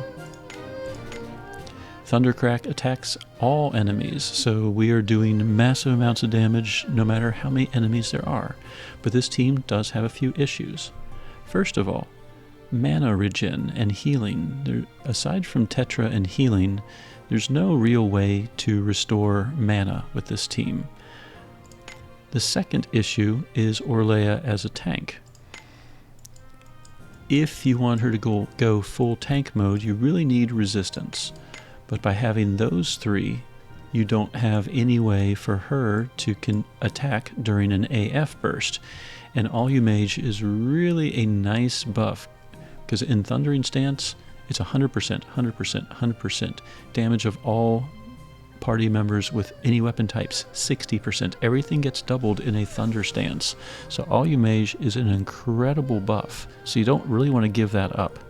So for me, since I don't have a 4th slot awakened, I'm not really getting as much tanking out of her as I would want. In addition, my tanks, as you've seen in the other videos, are all like 10,000, 12,000, 14,000 in health, and she's only at 7,400. She doesn't have as much health as I would like as a tank either. So I feel this team is a little weak on the tank side. I understand if you have Utpalaka, he's not a tank from what I understand. He doesn't have rage, but he does drop shields to his left and right, and has buffs and stuff like that. So it's possible, if you want to go without a rage tank, possibly a Stellar Awakened Utpalaka might be a good substitute for Orlea. That might make the team stronger as a whole. In addition, Shion's ES form, which I do not have, but his extra style form is apparently a very, very good Thunder character to have as well. Thunder Slash. So again, while this team works and pumps out lots of damage, I do see the weaknesses in tanking, the weaknesses in mana regen, and I know that there's other characters out there that might make this team even better if I had them like Stellar Awakened, or, you know, knew how to use them better. I just haven't. Or in the case of Shion's case, actually getting him. But anyway, this team works really well for a lot of fights. Pretty much anything that is not null to Thunder, this team can chew through and even have back-to-back AF bursts thanks to Azuna. My next team is my Crystal team, featuring Thalilili ES, Nilia Stellar Awakened, Melissa Stellar Awakened, and Alma AS Stellar Awakened. Malpifia and Urania are in the back supporting. The damage dealers in this case, Nilia for sure, Thalilili for the most part. Thalilili's kind of interesting. She can be a great damage dealer, and she can be a great support character, so you could kind of build her either way. I have her built more for damage. So she has the Pains, she has Elpis Sword, Dryad Spangle, highest power badge, actually second highest power badge I have, and of course Sacrament Proof. For skills, she has Photon Messiah, Promised Land, Apostle, and then Sword and Heart, her stellar skill. Photon Messiah is great because it applies pain, and Promised Land gives a power, int, and speed 100% buff and singular focus and mental focus, all for 1 turn, or for shadow allies 6 turns, or maybe 5. She also, for sword users, gives an extra hit, so instead of Photon Messiah hitting twice, it hits 3 times. Apostle, the more something hits, the more damage it does. Multi-upgrade, and that affects all allies. And then for shadow allies, all weapon damage is improved by 50%. Well, the entire team is shadow. Thalilili, Nilia, Melissa, and Alma. So she's a great buffer, has some of the best buffs in the game, but she can also pump out some damage, and her stellar skill, Sword and Heart, is also barrier piercing, though it does remove a lot of her damage afterwards. Nilia is definitely pure damage. Elpis, Dryads, highest power you have, Pains, and I just noticed it has crystalline ore on there. Yeah, crystal damage 10%. Okay. And then, though your standard Pains, of course, Bullseye and Rose with Thorns would make total sense. For skills, Moonsault Meteor can pierce barriers, and normally, just not even during a stellar burst, and it does a massive hit, but only 1. Drive Lariat is a nice buff, and Horizon Chop is a nice buff. But she's buffing basically only herself. Melissa is a support character. She does have Hornet Hail, which is a nice crystal attack, but she also has Nephrite Boost and Glint Gale. Glint Gale can reduce crystal resistances and physical resistances, and since this team has a lot of physical damage, that's very helpful. Nephrite Boost improves critical damage for the entire party, and of course boosts her own damage a little bit as well. Since she is more support, she's geared that way. Her grasta are not the pains, but instead Power of Offense Crystal, Enhance of Max HP Crystal, and a little bit of health with speed. She has a speed badge because her damage is based on her speed. Strength based on user's speed. So she has the highest speed badge I can give her. And then Dryad's Ring Elpis, just for some extra damage there. Alma can really be built one of two ways. She can be tank mode, or she can be DPS. When she gets attacked, when she's basically in her Alchemaic High, she counterattacks and does damage to, like if she gets attacked 16 times, she'll counterattack 16 times. So obviously if you build her that she does massive amounts of damage, that's 16 times worth of massive amounts of damage. So Elpis, Dryads, highest power possible, your Power of Pains, and weak point. Pretty much your standard DPS setup. If she is equipped as such, she doesn't have much health. She only has 6,000 health. And for a tank, that would be low, except that if she's in an Alchemaic High, she can't be killed or knocked out. So the issue is she's not in her Alchemaic High all the time. So when she's invincible, it doesn't really matter how much health she has. But if she's not invincible, then she definitely needs some way to survive. So just keep that in mind. If you build her for just pure tank, I can more than double her hit points. The Lollipopper is a bow that gives hit points. Elpis Ring, hit points. HP Badge, hit points. And then hit points, hit points, hit points. Victory Celebration with your regens. So whichever way you want to go, I obviously have a set for each situation. So for now, let's go ahead and keep it as Crystal Tank. For the back row, the main damage dealer is probably Nilia. She can barrier pierce at her leisure. She doesn't have to have any type of setup, and she can do it over and over and over again. And all of her buffs are self buffs. So one fist user in the back with Power of Crystal Fists is pretty much a guaranteed. And then we have Enhance if max HP and Enhance at low HP. Malpifia is a sword user that can equip Power of Crystal Sword, Enhance if max HP Sword, and then Almighty Power Nicknamer. Why Nicknamer? Nilia is a Nicknamer. And so it's helpful to find a Nicknamer to hold one of those two slots. And so Malpifia fit the bill.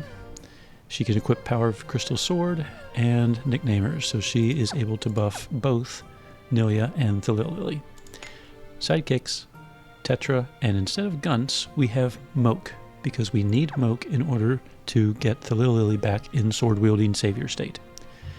So that is the team. Let's see it in action. To showcase the Crystal team, we're going to fight the mysterious Chaos Ogre hard. Again, like the others, nothing's upgraded. So we are fighting the Chaos Ogre at full strength.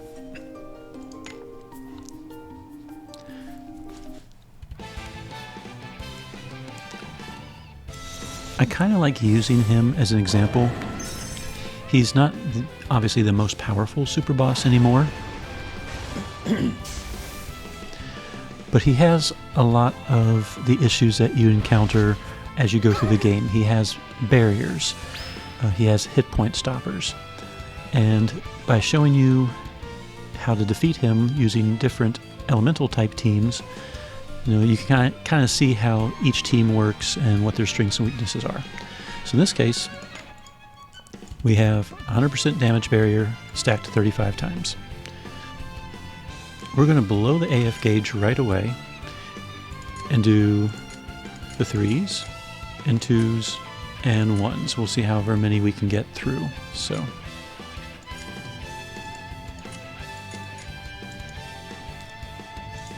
3, 3, 3, 3, 2, 2, 2, 2, and all 1s.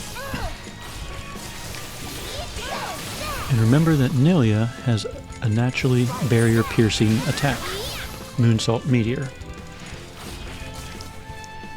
So even though it had 35 stacks of a barrier, Nilia, during the AF burst, sliced through it very easily.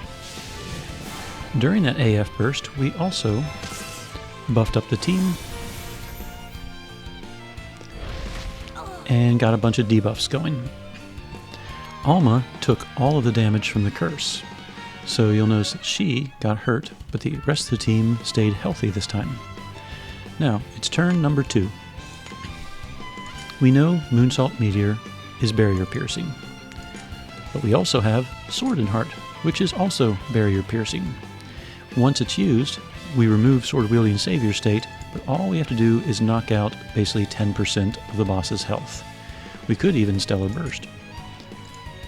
So let's go ahead and just Moonsault Meteor, Sword and Heart, and have the other two just kind of do whatever.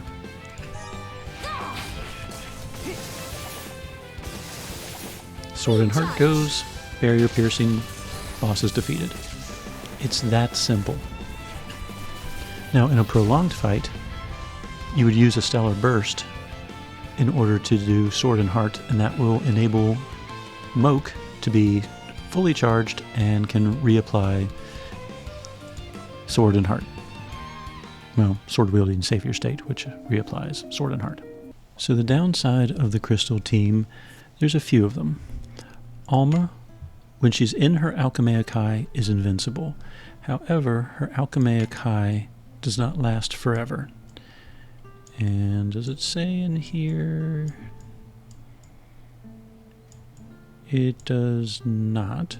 But basically, her Alchemaic High, she has this thing called Arcana. And she's immediately in the Alchemaic High, and then when it runs out, she has to stack up 10 Arcana for the next one, and then 15 for the next one, and so forth. So basically, it takes longer and longer and longer for her, in between her periods of invincibility, to go back into a period of invincibility. So when she's not invincible, she is vulnerable to attacks. And despite her defense, magic defense, and her health, she does seem like a bit of a glass tank compared to some. She's not quite as bulky as I would like her to be. Other issues, Nilia, her Moonsault Meteor, is a single attack.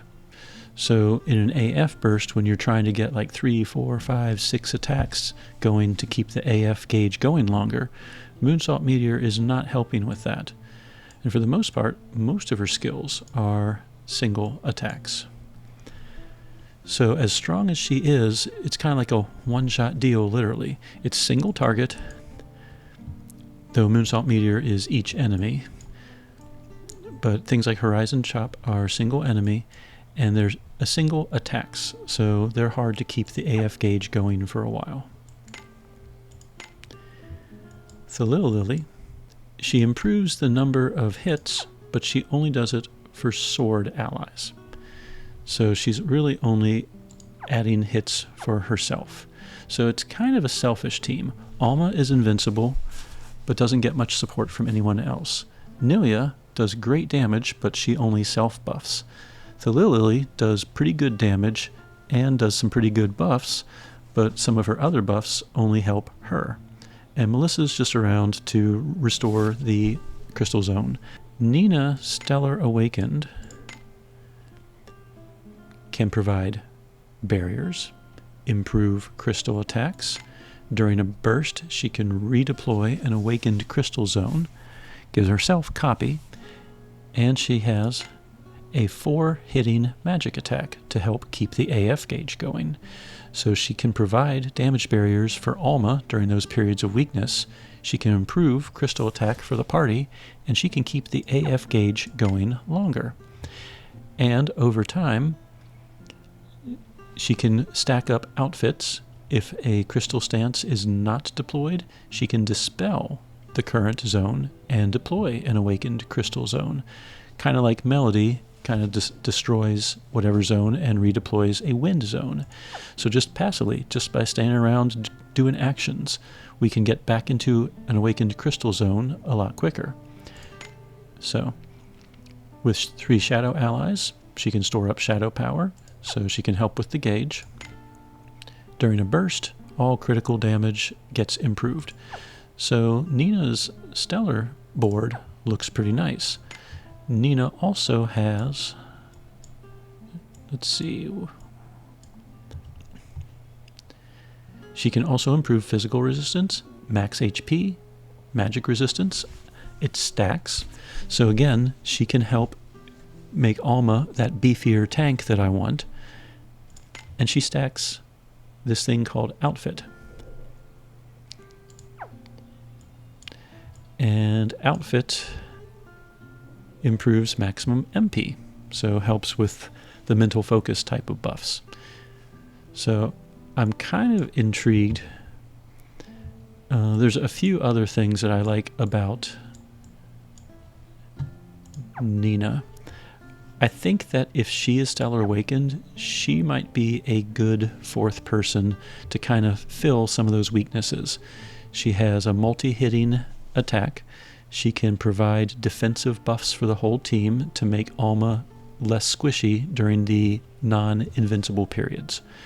I haven't yet brought myself to using 3 of my 4 All-Cosmos star charts to awaken her. So she's probably going to replace Melissa at some point. It might be a good topic of discussion for my next Superboss video in the future, whenever that might be. My final team is my Null Magic team. It's a little different in that it's the only team that does not have a rage tank. Xianghua is the main damage dealer, and the rest of the team is there basically to support her. So let's start with her. Xianghua, Elpis, Dryads, highest stat, 2 Power of Pains, Bullseye, Rose with Thorns. Once again, the same pattern as all of the other damage dealers. In her case, she also has Power of Pain with the Last Stand ore, which is for adversity. If there's more than one enemy, she gets even more powerful, though the boss we're fighting is only one. I did spend some time and farmed up her true or extended or whatever the E stands for proof, which is 900 hit points, 75 mana, and 15 plus to all stats. Horizon, Trinity, Breakdown, and Tesseract. I almost never use Tesseract despite it being her stellar skill. Horizon does such a powerful job at all stages of the boss's health that I've never really felt the need for Tesseract. So if you only have 3 slots, just stick with Horizon, Trinity, and Breakdown. For support, we have Myunfa. Since she's support, she's geared with a little more health, and that's actually for 2 reasons. Her I'll do my best provides a shield equal to 30% of her max health. So the more health she has, the higher of a shield she can get. And I'm pretty sure it caps out, I think, at 6,000? Something like that. So it's not like an infinitely large shield, but still. And since it's a prayer, at turn start, she gets the shield every single time, as long as she's not knocked out of praying. Her other skills, Please, affects the ally to the user's right. So with that in mind, Xianghua is to the right of Myunfa. And then her other skill is Charity Blend. She has the ability with Charity Blend to put a magic zone up. And that's kind of important. And the other thing that I'm not super thrilled about is that she doesn't have an attack skill slotted. So T-Break is pretty much her only attack skill. So during an AF burst, she's kind of worthless. She is geared, almost forgot that, for defenses. Dark Spirit provides physical resistance. Smoke Drift, hopefully she can not stop praying if she's not stunned, you know. Hit point badge as high as possible for the shield, and then health, and then enhance if max HP Eastern. So she is buffing the health of Eastern characters.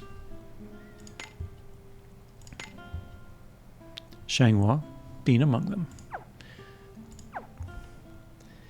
Iffy, you've seen her on the fire team before. She's geared pretty similarly. Purity Staff, Mujima Ring, HP badge, this one is 1750. And then Sound Body Staff, since it's a whole team of staff users, HP Staff and Power of Rebirth for a little bit of regen, along with health. So she's at 6,500 health. Skill-wise, she has Icrophilia. It attacks 3 times. So it can help keep an AF burst going a little bit longer. And then she has the Nocturnal Procession buff and Rosa Liliac debuff and pain. Yakumo AS is the 4th character. Skills, he has Overclock, which is a shade magic attack on all enemies, reduces resistances, ignores defenses.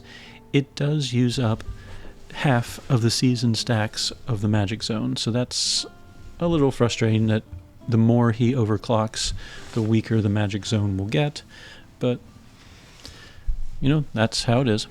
In Stellar Burst, all party members can gain a Barrier Pierce for 1 move. He can also dispel whatever zone is deployed and redeploy an Awakened Magic Zone and stacks it up to 50 seasoned. His Overwork, Preemptive, all party members gain a lot of Intellect and Speed and MP, and the duration can last for 5 turns if he's at 50 plus season stacks. Karma is the other skill that I have chosen. He himself improves his intellect and speed. He does take damage, but he restores that amount of MP. He has kind of an MP shield, so it's important to be able to keep up with his MP. If you have a 4th skill, I have Unchained. It's just to restore statuses and give himself status immunity. You might ask yourself why I don't have Crunch Time as one of the skills. It deals shade damage, it attacks 3 times, everyone gains a shield. Well, remember, everyone's gaining a shield because of Myunfa, and you can't double dip on shields. And in this case, the party's magic critical rate is 100%. That already is the case with the Elpis gear, so that's not too important to me. He does gain, well, the party does gain physical and magic resistance, which is nice, but that's pretty much the only thing Crunch Time brings. So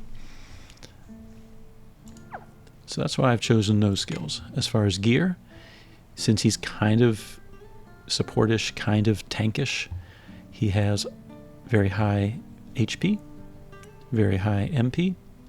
He has Miyaki Staff for some resistance, Elpis Ring for health, HP Badge for health, and Grasta for health.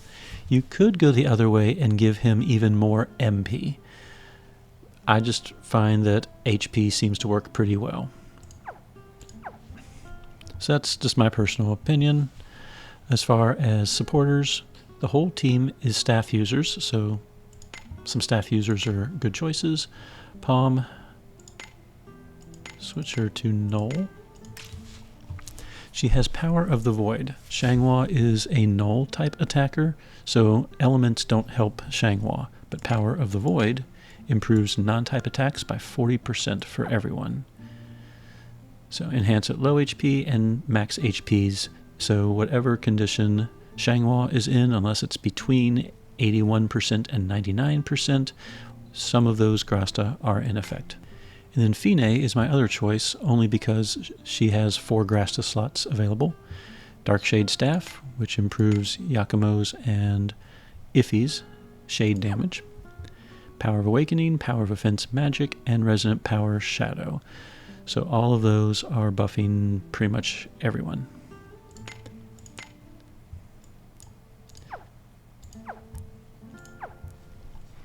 So that is the team. Sidekicks, as usual, Tetra and Guns. To showcase this team, we are going to go fight number 41, the Wyrmking. Technically the Wyrmking's Shadow. I like this fight because it showcases Shangwa's capabilities wonderfully. The Wyrmking has a very high physical and magic resistance, and you have to do a lot to lower it.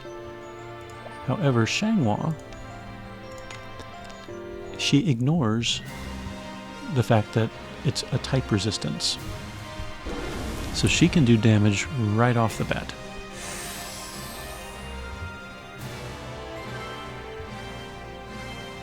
So, turn 1. We are going to improve Intellect, Pain, Breakdown, and we're going to get the prayer going. Die.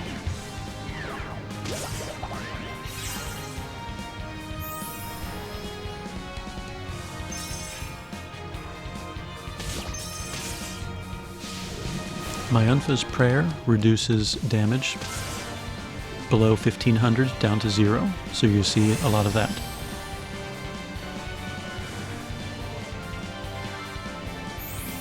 Turn 2. We're going to go ahead and below the AF gauge. We're going to do Overwork, Nocturnal for buffs. We're going to do 1 Trinity,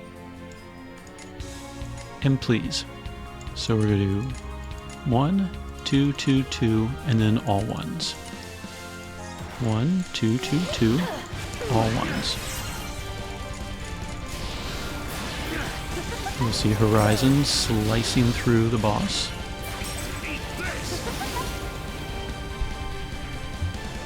So despite its high resistances, Shangwa and Horizon doesn't care. The boss gets mad, attacks the team, but thanks to Mayunfa's prayer, all the damage is reduced to 0.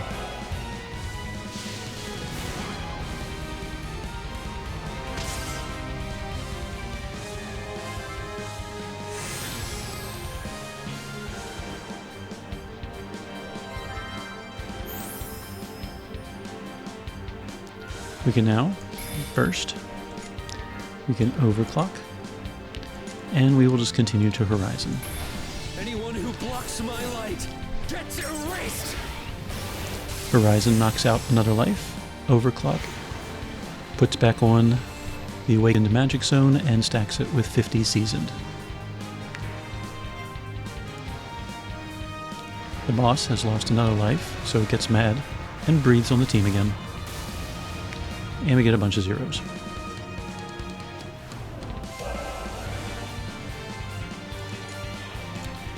We're on turn number 3.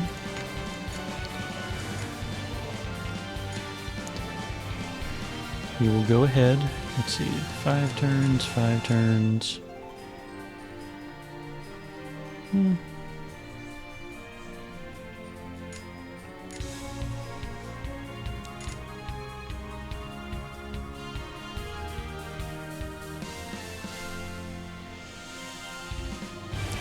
I guess we can overclock and just fill up the bar, even though it's going to use up some of the seasoned. We will Rosa Liliac, because each time the boss loses a life, he clears his debuffs. We have 1 more turn of the extra hits from Horizon. And we double check to see if we are still praying. We are.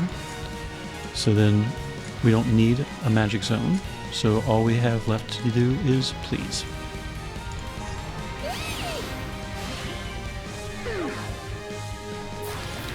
And Horizon slices through the final life point. He gets very mad and does way more damage with his end breath. But all goes to Yakumo, who between his high health and his mana shield was able to survive.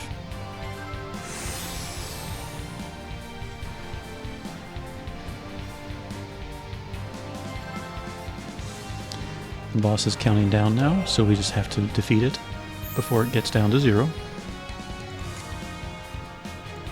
So we can go ahead and overclock whatever we want to do.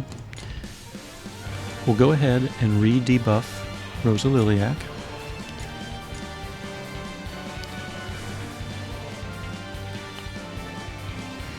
We will go ahead and Trinity. And we will re-pray at this point, because prayer only lasts a certain number of turns.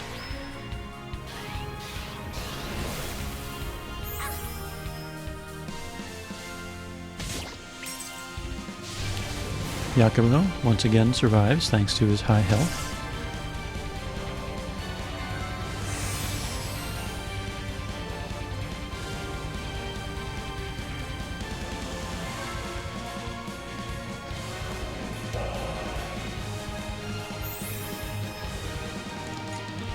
We can Nocturnal Procession. Start Horizoning, please. And we'll go ahead and redo Overwork, since that's a party buff. I'll kill you! Your mistake. And Xianghua slices through it.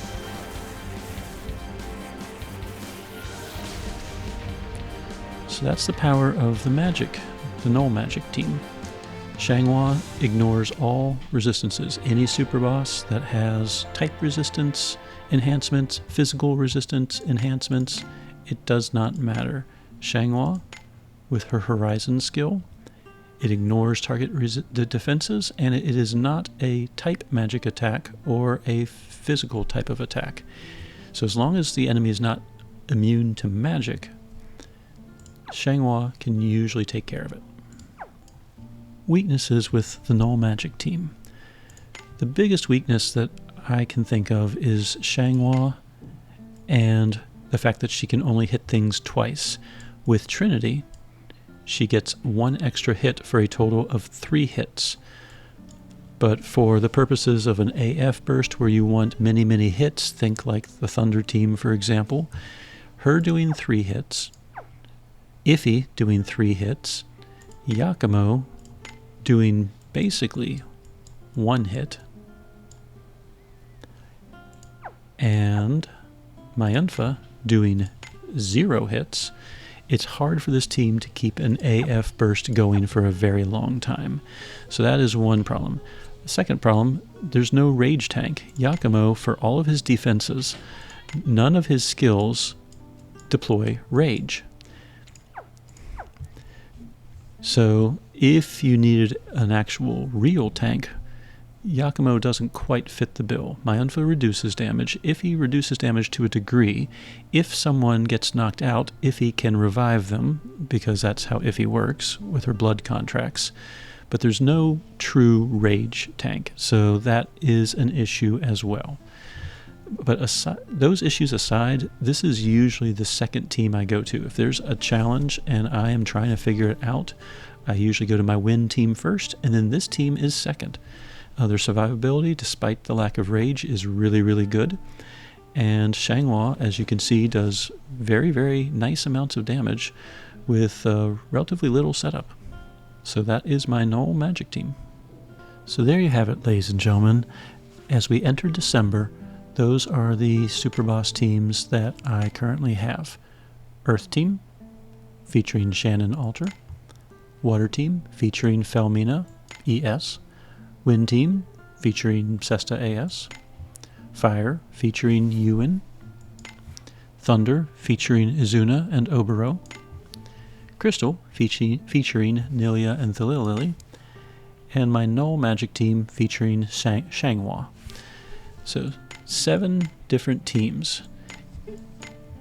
Hopefully, I'm not here. Well, I'm not here to show off. I'm not here to go look at all these cool characters and all this awesome gear that I have. Some teams are obviously better than others, and they're always kind of works in progress. But I'm not here to brag about this. I'm here to show you, multiple variations of teams. There are a few common threads. Every single DPS. Well, I've been unequipping and re-equipping so much. Let's go to the most recent team. Every single major DPS character has an Elpis weapon, the Dryad's armor, a stat badge, 2 pains, one with bullseye, one with rose with thorns.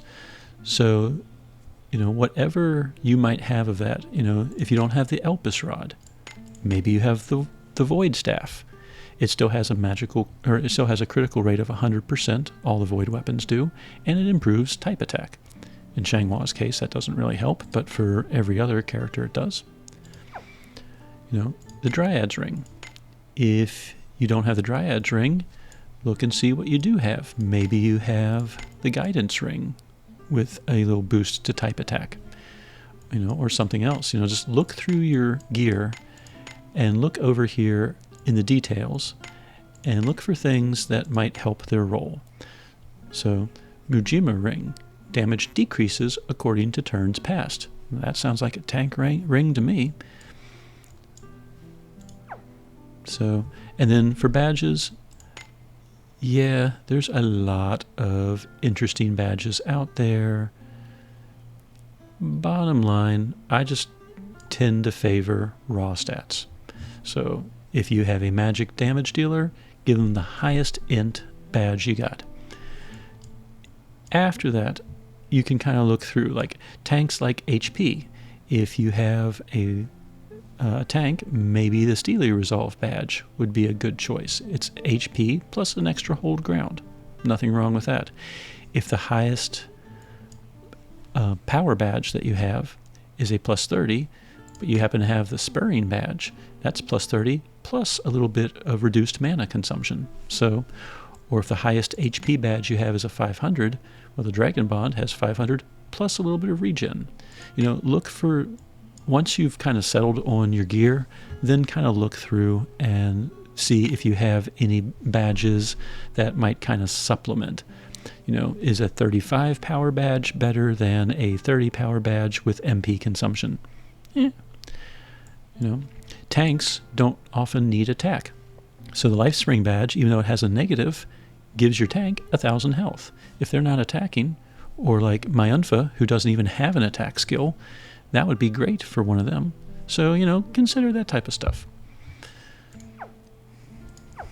But in general, my philosophy, main damage dealers, Elpis, Dryads, stats, pain with bullseye, pain with rose with thorns, pain with something. Tanks,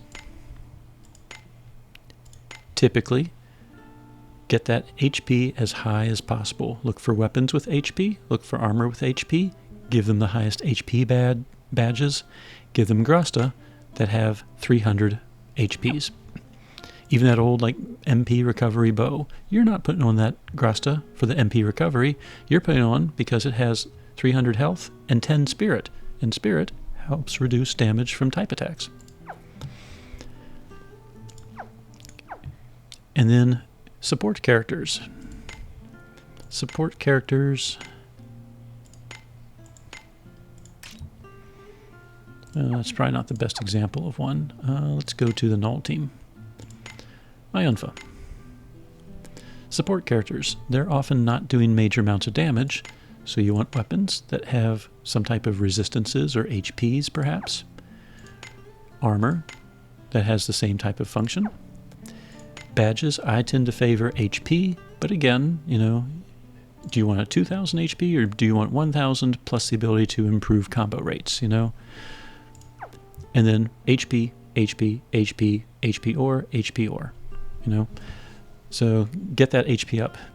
You can't continue a fight if you're constantly getting knocked out. That's kind of my logic. So that's my philosophy. feel free to play around with your own teams. There's a lot of characters I don't have, so I'm not saying that these are the best teams in the world, but they've gotten the job done. I'm happy with them. I'm really happy with my Wind team. It's probably my favorite. Each one has its own strengths and weaknesses, and I've done my best to be honest about those with you all. So, but, you know, even these teams with severe weaknesses like Earth and Water, they're still not bad. You can defeat a lot of content with them. So, anyway, I've rambled long enough. I'm sure this video is going to be pretty long since I haven't done one of these for about 6 months. Well, but ultimately, I do these because I hope it gives you some direction on how to form good teams. That's pretty much the whole purpose of my channel, and that's what I will continue to do until end of service. So, hope this helps. Casual Crono, signing out.